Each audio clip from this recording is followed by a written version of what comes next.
Friends, Andrew here. Welcome back to the tutorial, and in this video I'm going to show you how to fix vidIQ not working on your YouTube channel. So if you're a content creator, then I'm sure you must have heard about vidIQ, and if not, then you want to check out vidIQ, because vidIQ and TubeBuddy are two of the most popular plugins that you can use that allows you to do massive things with your YouTube channel. I'm talking about optimizing your YouTube videos to allow you to rank those videos in YouTube.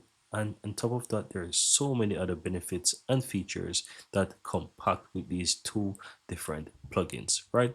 So what you want to do, guys, once you're on your YouTube channel that you're currently using vidIQ, if you're not able to see the vidIQ on your working on your YouTube channel anymore, then I would recommend that you first close the browser, restart your PC, and see if that actually helps. These are some of the basic things. If you close the browser and open the browser and it doesn't help, sometimes quickly restarting your PC and try again could fix the issue.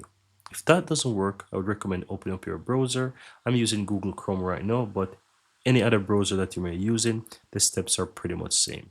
But in Google Chrome, I will just click the three dots on the upper right hand side and go down to where it says extensions. Go to manage extensions from here, and within the list, you want to find the vidIQ extension. Simply go ahead and disable the extension and enable the extension again. And once you reopen the browser, see if that actually helps. If in case it's not working just the same, guys, you want to take the same steps. Go to the three dots on the upper right hand side, go to extensions, and this time you want to go back to where it says manage extensions, and this time you want to remove the extension entirely. So find it, click and remove.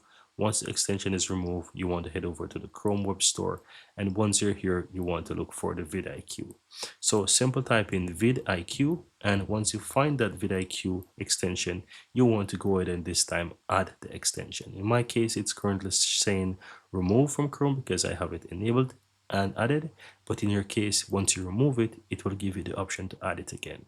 Then once you add that extension on your Google Chrome or whichever browser, you want to log into the vidIQ, and once you're logged in, then you want to go back to your YouTube channel, guys, and just do a quick refresh of the website, and you will see where it start to show the vidIQ start to appear again. In my experience, this is usually the easiest fix to fix this vidIQ problem.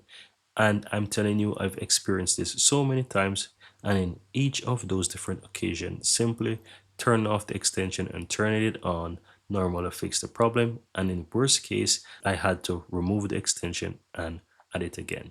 And it always works. So I want to recommend you try these things, and I really hope you fix your YouTube vidIQ extension issues. Very easy and very simple.